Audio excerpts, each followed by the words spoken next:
Bismillahirrahmanirrahim. Assalamualaikum warahmatullahi wabarakatuh.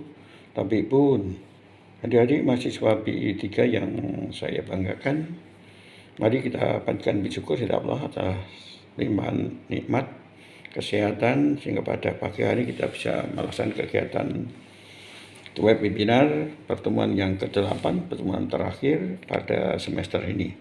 Adik-adik perlu saya ingatkan, jangan lupa mengisi daftar hadir, aktif dalam mengikuti dari awal sampai akhir, kemudian berikan tanggapan, kemudian berikutnya mencatat hal yang penting, membuat rangkuman tentang kegiatan dari, kemudian mempresentasikan daripada diskusi yang telah diadakan pada pagi ini. Sebagai pengantar, Bapak akan menyampaikan bagaimana aplikasi penerapan keterampilan mengajar kelompok kecil dan perorangan. Hal yang perlu diperhatikan di dalam pelaksanaan pembelajaran kelompok kecil dan perorangan ini yang perlu diperhatikan adalah pertama, menunjukkan kegiatan atau kehangatan, kedekatan terhadap kebutuhan dan perilaku siswa. Jadi guru harus mampu menguasai yang ada mendekatkan kepada siswa. Yang kedua, menunjukkan simpatik terhadap ide siswa. Kemudian dengan bahasa yang tubuh, yang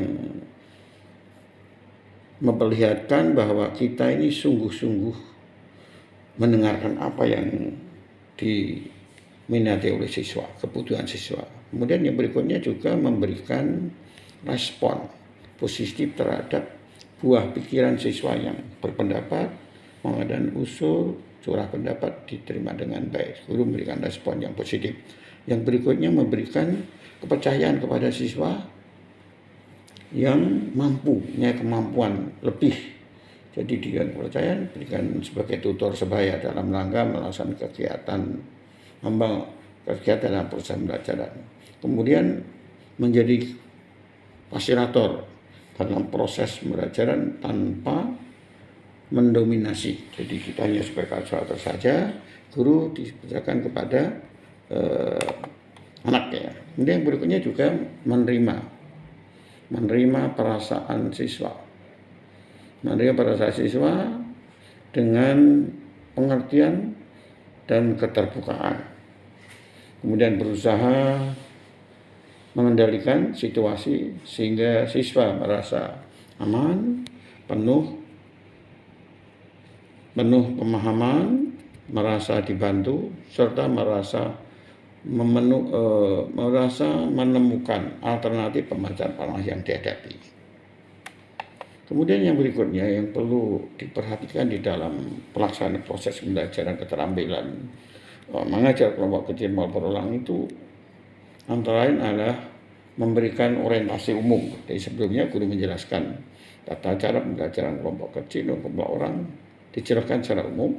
Kemudian memverifikasi, jadi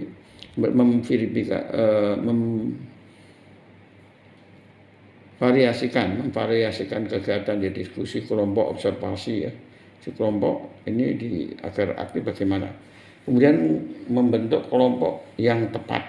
Jadi kelompok yang tepat dalam arti jumlah 4-5 orang ini hendaknya dipilih secara random, jadi yang digabung antara yang lebih pintar dan yang sedang dan yang di bawahnya. Ini hendaknya di kemudian perlu diperhatikan.